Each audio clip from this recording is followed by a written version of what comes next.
বাংলাদেশ টিমকে নিয়ে আর বলার মতো কিছু নাই, বাংলাদেশ টিমকে নিয়ে কথা বলার মতো কিছু নাই।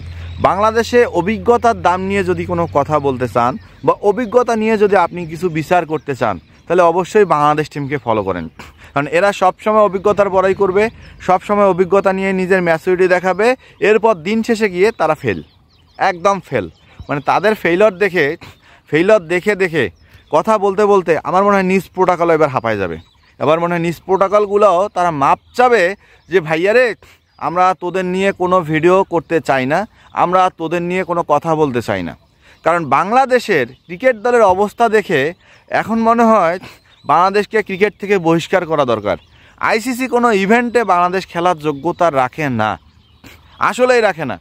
কারণ বাংলাদেশের ব্যাটারদের এমন কর্মকাণ্ড দেখে এতটাই নিজেকে নিচু মনে হয় যে একজন বাংলাদেশি সাপোর্টার হিসেবে বলার কোনো আর কিছুই থাকে না। বাংলাদেশের টপ অর্ডার, বাংলাদেশের ওপেনিং পেয়ার, বাংলাদেশের মিডল অর্ডার, এরা যে কবে কখন কিভাবে ভালো খেলবে আপনারা নিজেও বুঝতে পারবেন না। হ্যাঁ, বাংলাদেশের জন্য পারফেক্ট টাইম কি জানেন? জিম্বাবুয়ের সাথে 12 মাসে খেলা দেন, বাংলাদেশের সাথে আয়ারল্যান্ডের সাথে 12 মাসে খেলা দেন, তখন হয়তো আমরা একটু প্রশংসা করতে পারবো।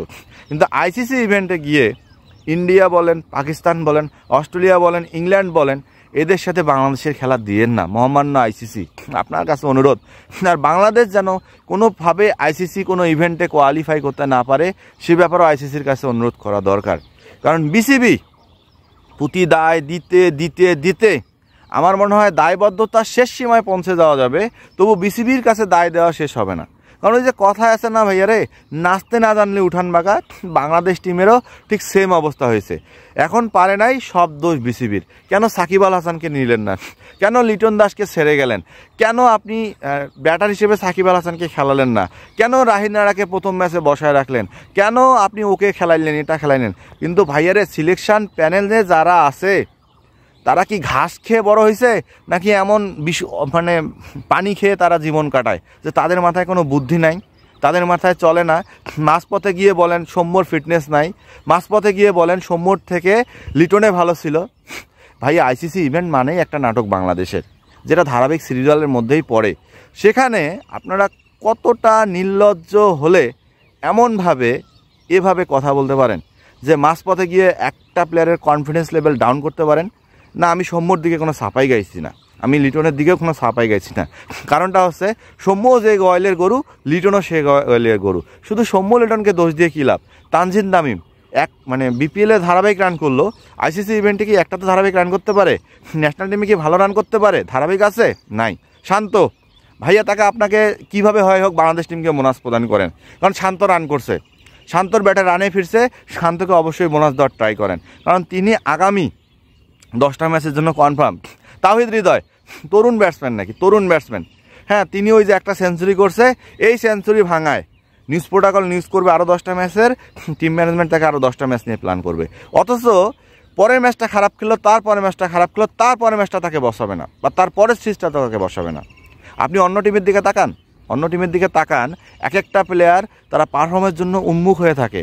এই যে বোলারটাকে নিউজিল্যান্ডের কুত্তাও চেনে না, সেই বোলার এসে 25 বছরের রেকর্ড ভাঙছে 5টা উইকেট নিয়ে। তাহলে এর থেকে লজ্জাকর কি পড়তে পারে?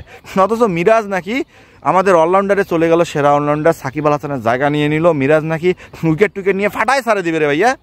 সেই মিরাজ চ্যাম্পিয়ন্স ট্রফিতে কি উইকেট পাইছে? কোনো কমেন্টে একটু জানায়েন তো, পাইছে কিনা? আমার মনে নেই। সেই মিরাজেরও বোলার নষ্ট হয়ে যাবে এই কারণেই, অলরাউন্ডার হইতে গিয়ে ব্যাটিং করবে নাকি বোলিং করবে? আরে ভাইয়া, তুমি যেটা শিখে আসছো ছোটো থেকে সেটাই করো না, সেটাই নিজেকে পারফেক্ট করো না, নিজের খেলাটাকে নষ্ট করলা কেন ভাইয়া? একবার ওপেনিং, একবার 1 ডাউন, একবার 2 ডাউন, একবার লোয়ার মিডল অর্ডার, এমন করতে করতে নিজের অবস্থানটাই তো তুমি হারাই ফেলছো মিরাজ ভাইয়া। সত্যের ভাত নাই, এই কারণে আপনারা আমাকে অনেক কথা শোনান, কিন্তু আমি সত্যটাই বলি ভাইয়া, সত্যটাই ঠিক। বাংলাদেশ দল যতক্ষণ পর্যন্ত নিজেদেরকে শুধরাবে না, প্লেয়াররা যতক্ষণ পর্যন্ত নিজেদের মন মানসিকতা শুধরাবে না, ততক্ষণ পর্যন্ত বাংলাদেশ দল কোনো উন্নতি করতে পারবে না। এখানে যদি তাদেরকে প্রতিদিন মধু, প্রতিদিন vitamin C, vitamin A, vitamin D, vitamin calcium সব যদি খাওয়ান, তাও বাংলাদেশ এমনই থাকবে। এদের দ্বারায় কখনোই আইসিসি ইভেন্টে গিয়ে ভালো করা সম্ভব না। সমস্যা নাই, এরপর দেশের মাটিতে 2-1টা সিরিজ আছে, সেখানে জিতলেই আমরা খুশি। এছাড়া তাদের পক্ষে ভালো খেলা কোনোভাবেই সম্ভব না।